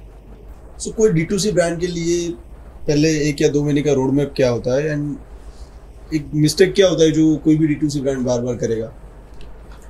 So पहले 2 महीने is very much important. Let's understand from the offline perspective कि मैंने 1-2 महीने में एक शॉप खड़ा किया. क्या पहले 1 महीने में मेरा शॉप में से सारा सामान बिक जाएगा? क्या मेरे शॉप में इतने सारे कस्टमर आ जाएंगे? और क्या जो कस्टमर आएंगे सबके सब लेके जाएंगे? Correct. So let's understand from offline journey कि आज मैंने अगर नया शॉप किया तो मेरे पास एक कस्टमर आएगा, वो देखेगा पहले नया शॉप है, समझेगा कि मुझे जो सामान चाहिए वो इधर मिल रहा है, या तो जो प्राइस पे मैं मांग रहा हूँ या तो जो प्राइस मेरा बजट है उस पर क्या मेरे को सामान मिल रहा है. जैसे फर्नीचर आपका बिजनेस, आपको पता है कि भाई 50,000 का भी सोफ़ा मिलता है और 5 लाख का भी सोफ़ा मिलता है. If you are into 2.5 lakh रुपए वाले सोफ़ा, तो 50,000 वाला नहीं अफोर्ड कर पाएगा, उसका बजट नहीं आता, उसका घर का वो साइज़ नहीं है जो है. Similar thing happen in online. क्या आज मेरा पहला महीना है या तो पहला मेरा बीइंग अ D2C है, so finding right customer is very important with the right price with the right product. So पहले 1-2 महीने बिजनेस नहीं होता है D2C के अंदर. वहाँ पे सिर्फ टेस्टिंग होता है. जैसे कस्टमर आया, चेक किया, तो वैसे ही कस्टमर को लाया जाता है, चेक किया जाता है कि वो राइट कस्टमर है कि नहीं. सो अगर D2C ब्रांड ये एक्सपेक्ट करते कि मैंने इसी महीने में प्रोडक्ट लॉन्च किया और इसी महीने में मेरे को सेल आएगा, that's the first mistake D2C brand does. दूसरा, D2C brand see what investment in what outcome is. Of course business के लिए बहुत इंपॉर्टेंट है, लेकिन expectation should not be being a D2C brand. Being a D2C brand आपको business देखेगा 4th या 5वें महीने में, वो एक्सपेक्टेशन रखना चाहिए. तो जनरली D2C ब्रांड में ये मिथ रहता है कि भाई आज मैंने प्रोडक्ट लॉन्च किया, मेरे को आज 1-2 दिन में ऑर्डर आना चाहिए. ऑर्डर आ सकता है अगर आप ऐसी प्रोडक्ट और ऐसी सर्विसेज के अंदर हो तो आपको ऑर्डर आ सकता है. जो बहुत एसेंशियल हो या तो बहुत नीश हो तो आ सकता है, वरना नहीं आ सकता. ऐसे कई कैटेगरीज है जिनको हमने 0 से लेके 1 करोड़ तक हमने 90 दिन में ग्रो किया है. मतलब just 90 days we have cross 0 to 1 crore. So अगर ऐसी कोई कैटेगरी है, अगर डिमांड है, नीश है, तो बिजनेस आ भी सकता है. बट ऐसी कई कैटेगरीज है जिसको 4थे महीने में, 5वें महीने में सेल दिखा है, depending and what size of what customer you wanted. So primarily खेल कैसा है D2C का, अगर टेक्निकल वे में पर बात करें तो दैट्स कॉल्ड पिक्सल. आपके वेबसाइट में ट्रैकर्स होते हैं. वो ट्रैकर्स होते हैं जो आपको कम्युनिकेट कराते हैं आपके मार्केटिंग प्लेटफॉर्म से, लाइक मेटा, गूगल में UTM पैरामीटर्स होते हैं और फेसबुक में पिक्सल्स होता है. अब पिक्सल डेटा एनालिसिस का काम करता है, वो टूल है ऐसा, उसको आप ट्रैकर कह सकते हो ना नॉर्मल लैंग्वेज. वही आपके ऑडियंस को समझता है कि भाई आज 1000 लोग मेटा से आए और आज 200 लोग गूगल से आए. वेबसाइट पे जाके 200 लोगों ने या 1000 लोगों ने किया क्या, कितने लोगों ने ऐड टू कार्ट किया, कितने लोगों ने चेकआउट किया, कितने लोगों ने परचेस किया. अब जो परचेस करते हैं वो आपके राइट कस्टमर है. फिर वो डेटा वापस मेटा के पास आता है कि भाई आज 20 लोगों ने परचेस किया था, कौन से 20 लोगों ने, कैसे 20 लोगों ने परचेस किया. फिर उसको फिर से ट्रेन किया जाता है कि भाई ऐसे जो 20 लोग हैं ना वैसे मेरे कस्टमर है, तो उनको फिर से ला, ऐसे लोगों को लेके आ, या तो सिमिलर माइंडसेट या सिमिलर इंटरेस्ट, सिमिलर शौक, सिमिलर गाड़ी, या तो सिमिलर लोकेशंस, वहाँ से मेरे को लेके आ, क्योंकि मेरा प्रोडक्ट ये लोग बाय करें. तो ये जर्नी एक दिन में नहीं हो सकता, इट्स अ डेटा गेम. तो वो D2C फाउंडर्स को, कुछ D2C फाउंडर्स को समझ नहीं आता, बाकी सबको तो समझ है. I guess also over here एक जो सबसे बड़ा प्रॉब्लम है that the industry players who are already doing, who come for scaling up, उनके पास कोई एरर्स नहीं होता है. दे जस्ट अंडरस्टैंड कि how you want to scale up. But what we have seen, a new person जिसको ऐसा कि I want to invest in a new business, everyone want to invest in something which already exists.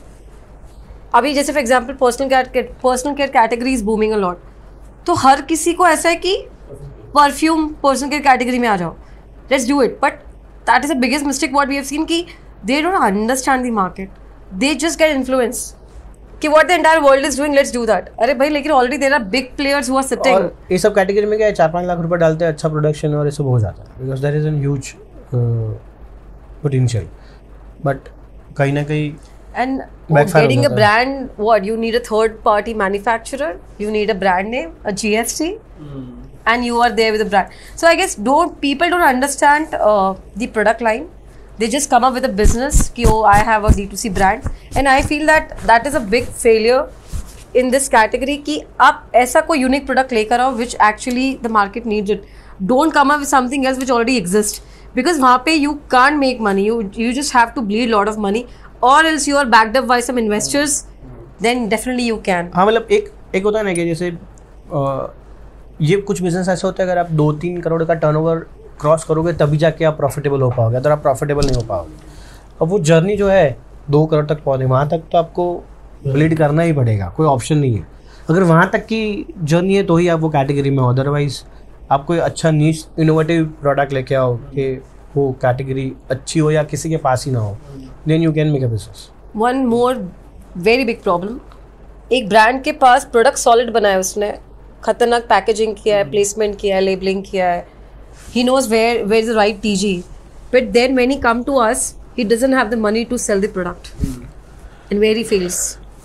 हमारे पास ऐसे भी example, एक brand हमारे पास आया था, he had a very good Bollywood actress. Yes. They hired as a brand face. They paid very good amount to the Bollywood face. And सब कुछ शूट वूट सब हो गया, हमारे पास आया, मेरे हिसाब से 70-80 लाख रुपए खर्चा किया उन लोगों ने शूट और एंडोसमेंट उसके पीछे. और फिर हमने बोला कि sir let's start the marketing, क्योंकि अगर आपने फेस चिपका है तो फेस और जगह दिखाना भी पड़ेगा आपको ब्रांड का. देन वी स्टार्टेड कि सर 10 लाख रुपए महीने का बजट रखते हैं. नहीं, इतना पैसा हमारे पास नहीं है. अगर फेस लेके आ रहे हो, अगर आपके पास मार्केट करने के लिए पैसा नहीं है तो आप फेस हायर क्यों कर रहे हो? वो पैसा मार्केटिंग में डाल के बिजनेस गेन कर सकते हो.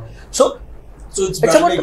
Yes, they did branding but they don't understand performance. अब सी एजेंसीज होती है ना, ब्रांडिंग एजेंसी, वो ग्लैमरस इंडस्ट्री है, वहाँ पे आपको आपकी ब्रांड और बॉलीवुड ये सब मेल्ट, आपको अच्छा लगता है बिगिंग ब्रांड और आपको प्यार होता है आपकी ब्रांड से, तो आप करते हो, अच्छा काम करते हो. लेकिन उसके पीछे अगर आपने 70-80 लाख रुपए अगर आपने किसी को हायर किया, किसी ब्रांड में, तो एटलीस्ट आपके पास 1 करोड़ या 1.5 करोड़ का तो बजट होना चाहिए उसको मार्केट करने के लिए, लोगों तक पहुंचाने के लिए. मेरा बिग बिजनेस, तो वो एक छोटा सा अलगो है, मैथ्स है जो D2C ब्रांड को समझना चाहिए.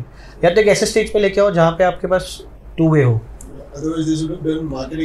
और वही पैसा अगर सोचो अगर उन्होंने परफॉर्मेंस मार्केटिंग में डाला होता तो it's has been a great business. And also I guess brand doesn't have a reality check. As he said that they have love with their own baby, but they don't have a reality check. The product is actually not a good fit for the market, but they feel ki it is one of the outstanding products and I want to sell it out. So that in that case it is very difficult for us, but we are very honest on that front ki sir आपका product सही नहीं है. So you know it is tough to market for us. एक और theory है e-com के लिए, वो थियरी है स्टार्टिंग D2C ब्रांड के लिए. एक थियरी है, आपने प्रोडक्ट अच्छा बना लिया, आपने प्राइसिंग अच्छा रख लिया, थर्ड थिंग यू फेल्ड और brand failed is no content. Internet business is something that is not a product selling business, it's ultimately content selling business. People pay you for a content. अगर आप Amazon पे कुछ bye करते हो, फ्लिपकार्ट पे bye करते हो, कहीं कोई वेबसाइट से बाय करते हो, actually you won't buy a product. आप प्रोडक्ट बाय नहीं करते हो, आप प्रोडक्ट का फोटो बाय करते हो.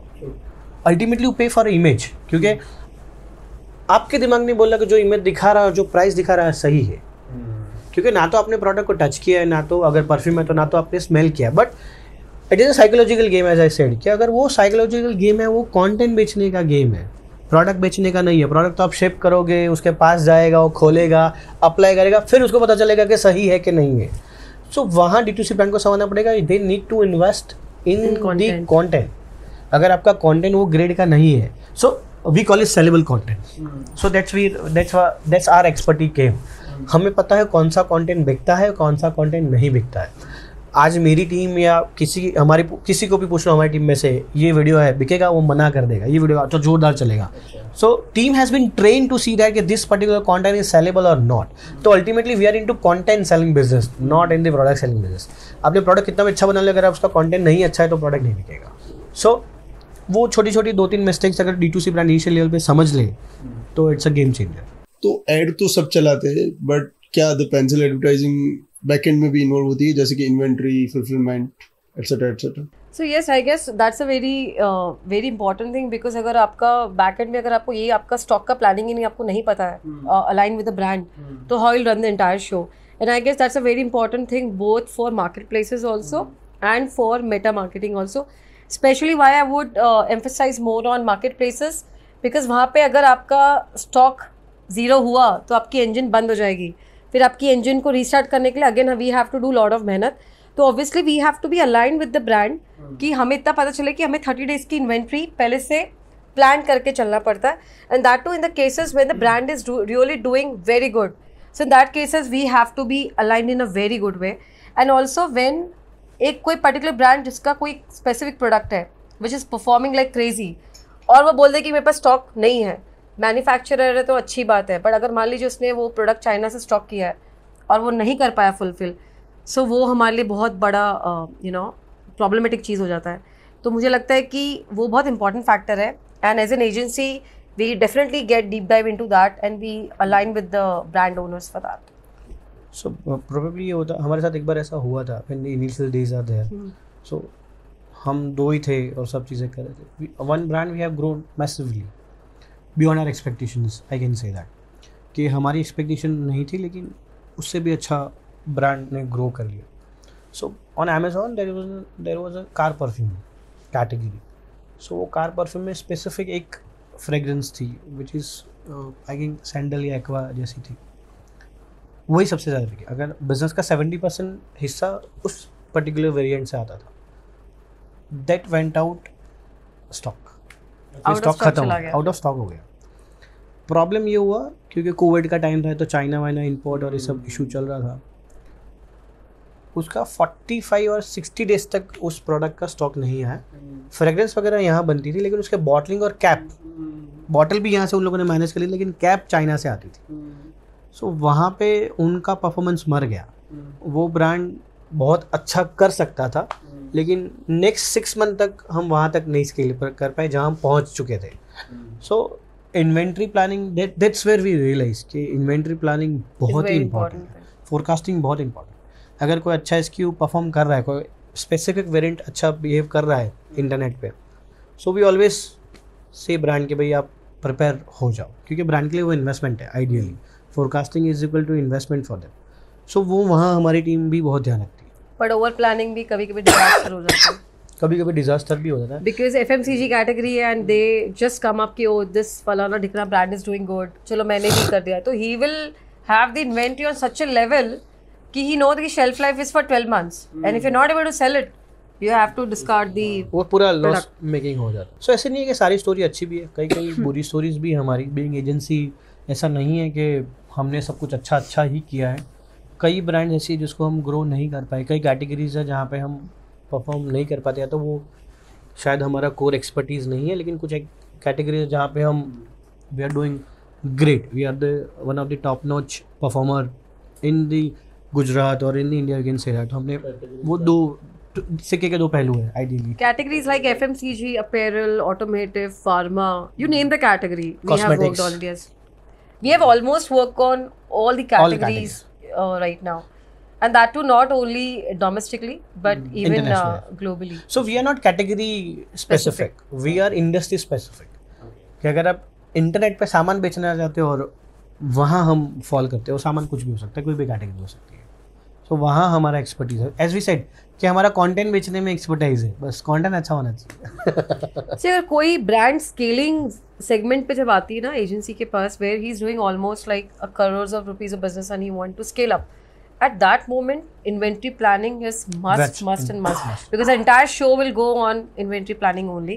Baki if there's a mediocre brand and if they are coming to us, that time obviously they are having that much stock because आपको नहीं पता कि अगर आपके पास you have a kitty of 15 or plus products, आपको नहीं पता आपका हीरो प्रोडक्ट कौन सा है. तो sometime you have 50 products but that one product will click and that will sell like crazy. तो what's your take on quick commerce? उसको भी आप टेक केयर करते हो क्या? I guess if it's an impulsive category where it's a daily need, then yes, it is important to be in quick commerce. But if not, then a brand should not, because सबको वो बोलते हैं ना हवा है quick commerce पे आना है, but they don't understand कि why this category is needed on quick commerce and what are the parameters where it is needed to be in quick commerce.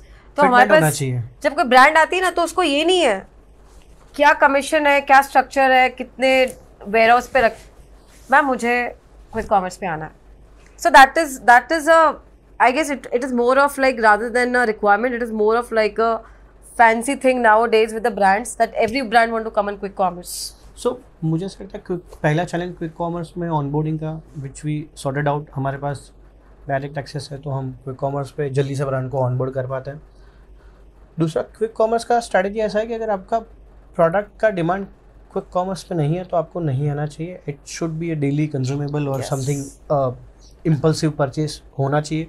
वो कैटेगरी है तो ही आपको करना चाहिए. I tell you one of the category, मैं category का नाम नहीं लूँगा वरना पता चल जाएगा, but one of the brand we onboarded on the quick commerce, it's a great potential. इसीलिए मैं स्टोरी बता रहा हूँ. अच्छा, क्विक कॉमर्स पे ऑनबोर्ड किया, first PO they got from a quick commerce, it is 88 lakh rupees.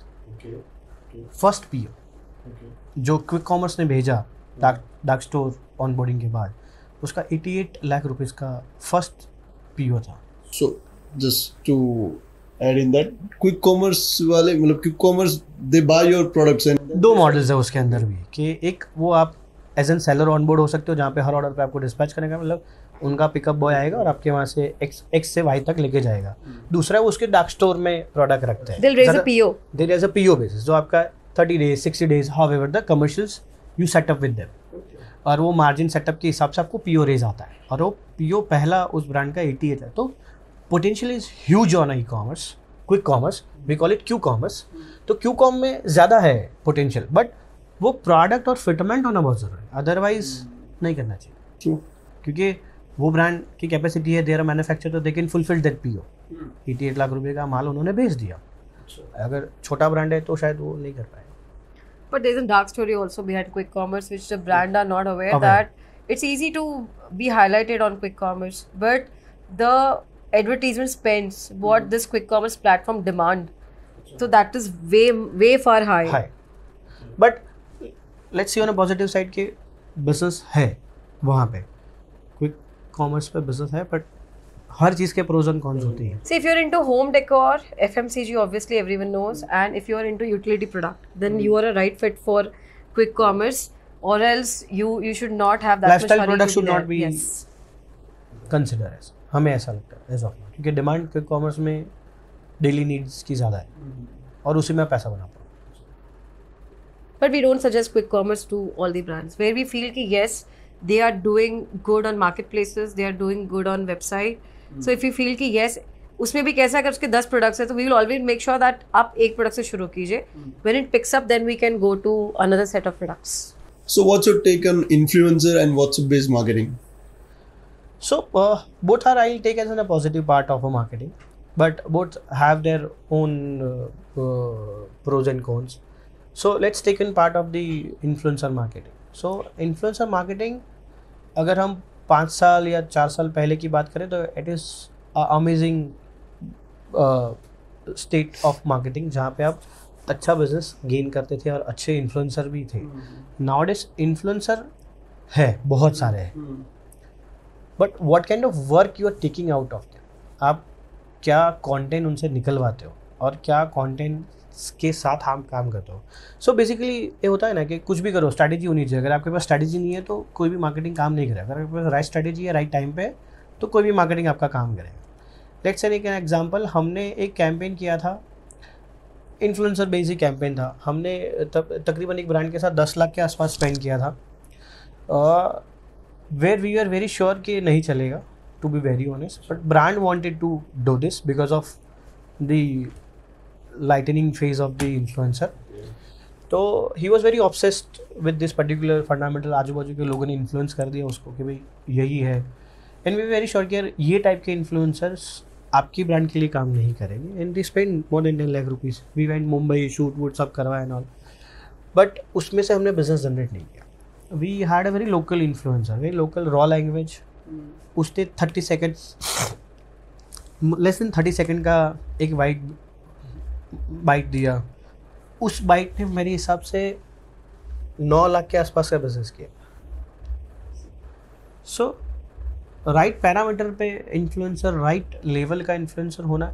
कई ब्रांड्स होती है जिनको ऐसा होता है मेरे को हाई एंड इन्फ्लुएंसर है, पर ऐसा नहीं होता. कभी कभी लो ग्रेड इन्फ्लुएंसर भी अच्छा काम कनेक्ट होना चाहिए. कनेक्ट होना चाहिए. आपका टीजी कौन सा, आपका प्राइस क्या है, उसके अगर आपका 500-700 रुपये का प्रोडक्ट है आपको वैसे लोग चाहिए. आपका 5,000 का प्रोडक्ट है तो आपको वैसे लोग चाहिए.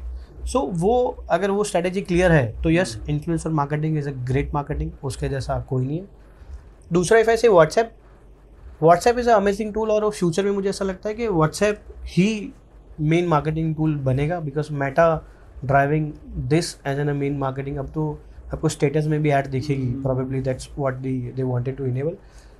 व्हाट्सएप का फ़ायदा ये है ना कि 90% से भी ज़्यादा ओपनिंग रेशियो है. मतलब अगर आपने 100 लोगों ने भेजा तो 90 लोग तो खोलने ही वाले हैं. तो 90% लोगों का अटेंशन है व्हाट्सएप पे. सो वहाँ पे आपको ओपनिंग रेशियो अच्छा मिलता है. अगर ओपनिंग रेशियो अच्छा है, आपने लुक्रेटिव ऑफर कुछ डाल दिया तो कंफर्म आपको कन्वर्जन मिलेगा. तो it's a futuristic tool, I can say that WhatsApp marketing will be the future marketing. That's what I see. And also, I guess the real customers are only the real influencers. Correct. Rather than going with the influencer TG, I feel आपका actual customer ही actual influencer है who can gain lot of business for you. Raw होना चाहिए ideally. अभी यही चलता है. आज हम एक क्लोथिंग ब्रांड के लिए काम कर रहे हैं ना, so there is no influencer, there is no high end photo shoot, there is no model. एक दीवार पर लटकाया, फ़ोटो खींचा और चढ़ा दिया. एक दीवार पर लटकाया, उसको एक छोटा सा वीडियो बनाया. It's embroidery work base. So normal brand का अगर मेरा बड़ी ब्रांड है तो उसका मेरा 5 का रोएस आता है, 4 का रोएस आता है. उस ब्रांड का मेरा 7 और 8 का रोएस आ रहा है. रीज़न बीइंग कि रॉ चीज़ दिख रही है. So people are liking it. People are not towards the fancy thing, people are towards the what the real product is. तो वो फ़ोन से लिया हुआ वीडियो, वो इंस्टा वीडियो, रॉ वीडियो ज़्यादा चलते. कभी कभी ऐसी भी चीज़ें काम करती है जो आप एक्सपेक्ट नहीं कर सकते. कभी कभी ऐसा लगता है कि यार इसका कोई लाइटिंग नहीं है, ये नहीं चलता है, पर समटाइम रियल कंटेंट विंस. तो it's a content game again. तो इट्स सब्जेक्टिव थिंग. मुझे लगता है हमारी एजेंसी के लिए हम लोग का हमेशा अप्रोच यही रहेगा कि share the real customer journey rather than paying an influencer who doesn't have a knowledge, who just have a face value but doesn't have that crux of the product. Then why to spend more on that? तो हम हमेशा इसीलिए follow करते हैं. I'm sure different people would be having different perception. So fundamental क्या है? आप see Amazon Marketplace, Myntra, Nykaa में क्या होता है? कस्टमर का इंटेंशन बहुत क्लियर होता है. आप Amazon कब खोलते हो? जब आपको कुछ बाय करना है. और क्या बाय करना है आप क्लियर हो. आप एंटरटेनमेंट के लिए तो Amazon खोलोगे नहीं कि फ्लिपकार्ट खोलोगे नहीं. So when a market place come, customer intention के साथ आता है कि भाई मुझे आज ये चीज़ चाहिए, मुझे 2 चेयर्स सोफ़ा चाहिए या तो मुझे सोफ़ा का कवर चाहिए. वही ढूंढने का आप मिलते हो, आपका प्रोडक्ट प्राइस फोटो मैच होता है, बाय कर लेता है. तो different scenario in the on your own website जहाँ पे आप मेटा गूगल मार्केटिंग कर रहे हो. मैं रात को सोया हूँ या तो मैं एंटरटेनमेंट के लिए रील्स देख रहा हूँ फॉर माई प्लेजर्स, के मेरे को अच्छा नहीं लग रहा है तो मेरे को गुड फील करना है, I will see reels just to take my time pass. ठीक है. अब वहाँ पे उसको इन्फ्लुएंस करना it is very tough task. आज किसी को भी इन्फ्लुएंस करने के लिए आपके पास 3 सेकंड है. अगर 3 सेकंड में आप स्वाइप अप हो जाओगे. सो 3 सेकंड बहुत इंपॉर्टेंट है. पहले आपके कंटेंट के 3 second it's a hook point. Ideally technically अगर देखो उसको हुक बोलते हैं. अगर वो हुक आपने अच्छे से नहीं बनाया, यू विल स्क्रॉल आउट. आपका पैसा गया. मेटा ने इंप्रेशन का पैसा ले लिया, गूगल ने इंप्रेशन का स्किप, लोग यूट्यूब पे स्किप कर लेंगे. अगर शॉर्ट्स देख रहे हैं तो ऊपर कर लेंगे. So what content need to be produce from a local actor, from a big actor, और फ्रॉम अ लोकल इन्फ्लुएंसर, और फ्रॉम अ रियल कस्टमर. वो अगर आपको समझ में आ गया ना कि भाई पहले 3 सेकंड में क्या होना चाहिए, उस 6 सेकंड तक पहुंचेगा तब तक प्रॉब्लम समझ में आना चाहिए, 7वें सेकंड के प्रोडक्ट का सोल्यूशन होना चाहिए तो प्रोडक्ट होना चाहिए, और 8, 9, 10 सेकंड तक एक ऑफर, और 12 सेकंड 15 सेकंड तक आपको उसका कॉल टू एक्शन. अगर ये आपने तोड़ मरोड़ लिया, ये इंजीनियरिंग आइडियली समझने का, तो you will win. So quick tips किसी भी फाउंडर के लिए. So being a founder, I feel like even if you have a bumpy ride, throughout the tenure, और may be with in the tenure आपको लगता है कि यार 3 साल मेरे बहुत अच्छे गए, now I having a rough patch, नहीं सर्वाइव कर पाऊंगा.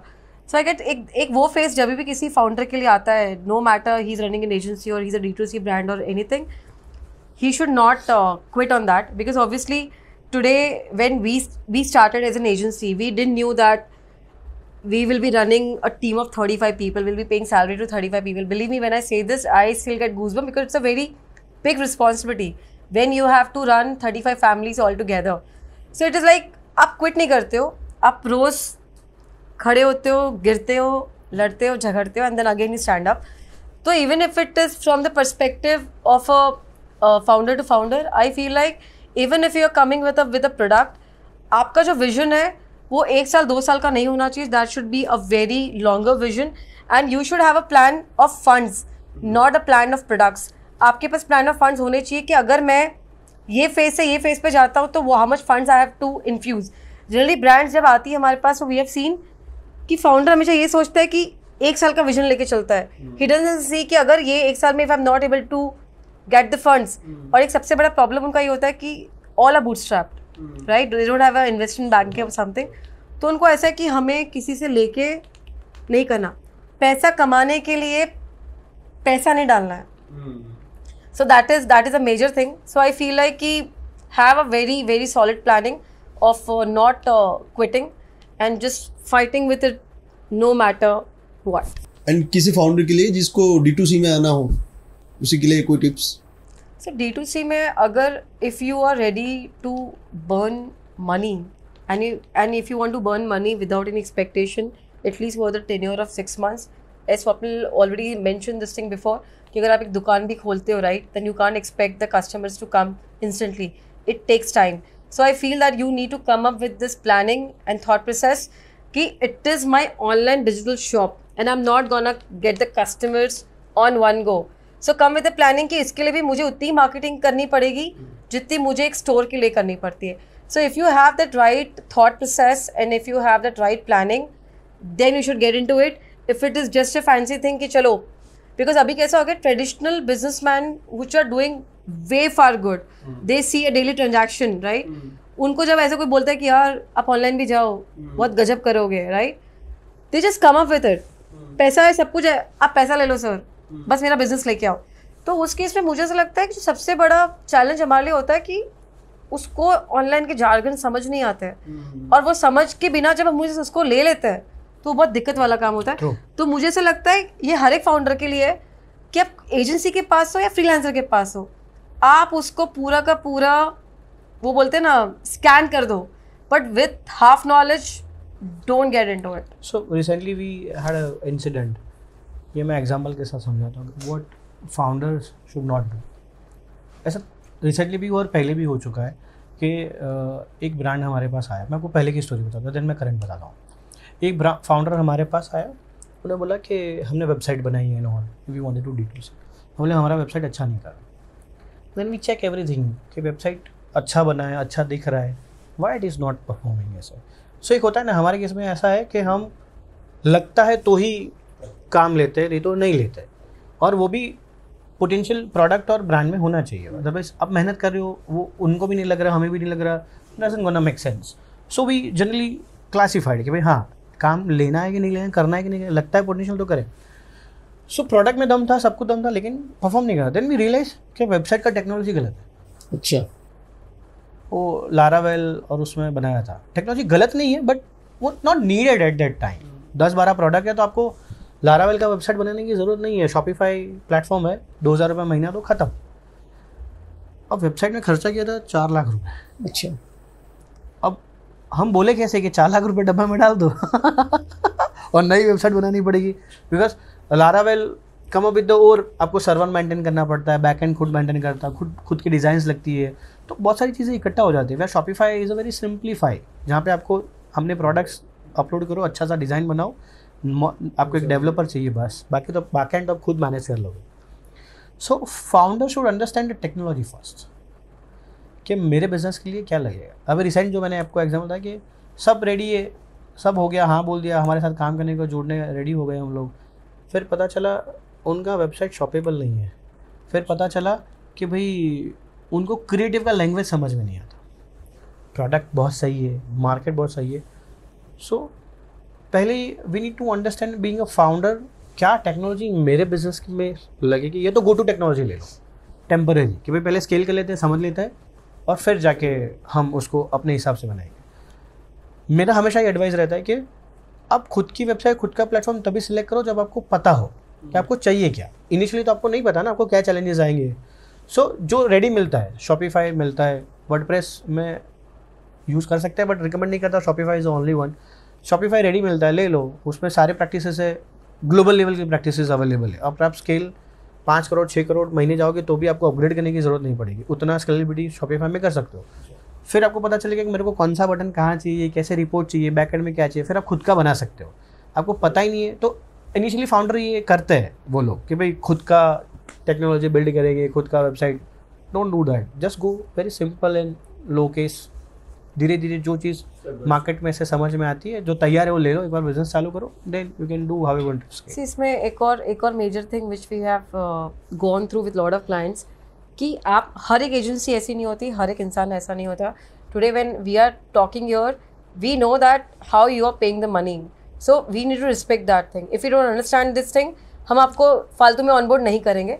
But what agent brands come up with, एक ही क्वेश्चन होता है उनका, अब हमें कितना ROS ला के दोगे, हमारा ACOS कितना होगा। So you know what happen, ये एक ट्रैप है where lot of brand owners get trapped कि हर एक एजेंसी ऐसी नहीं होती। दे लाइक सर मैं आपको 10 का ROS तो लेके आ जाऊंगा, आप इतना करो लेके आ जाऊंगा। So I guess you did not need to get greedy in that matter. You need to understand what the agency is going to do, how they're going to do it, and how much they're going to do it. If you don't understand that, please don't get into it. Because what will happen, आप हर 3 महीने में agency change करोगे but you're not going to get results. And then what happen, जो actually में सही होता है ना, वो सबसे ज़्यादा सफ़र करता है। बिकॉज हर जगह पे पैसा बंद करके आए, देन लाइक सर आप भी वही करने वाले हो क्या? सो यू नो ऑलरेडी बंद हो गया। Yes. और उनको सब डायलॉग भी पता होते हैं कि एजेंसी क्या बोलती है, कैसे बोलते हैं। तो वैसे हमारे पास बहुत सारे क्लाइंट हैं ऐसे। So मेरे ख्याल से ROS and ACOS is just a technical terms, but you know more than that, you need to understand the person sitting across the table, how much he's gonna do it for you. That is more important. बाकी technical jargons तो honestly हर किसी को पता है आज की वो date तो में। आधा तो टर्मिनोलॉजी नहीं पता होती है। एग्जैक्टली, वो आपके लिए वो नहीं है कुछ मतलब नहीं, वियर्ड भाषा हो जाती है। So that's all. Again? Yes. ये सिर्फ एक एजेंसी जर्नी नहीं थी, ये पेन डेक वाली जर्नी थी। अगर आप फाउंडर हो तो इस एपिसोड को सेव करो, शेयर करो, रिफ्लेक्ट करो। मिलते हैं नेक्स्ट एपिसोड। Thank you.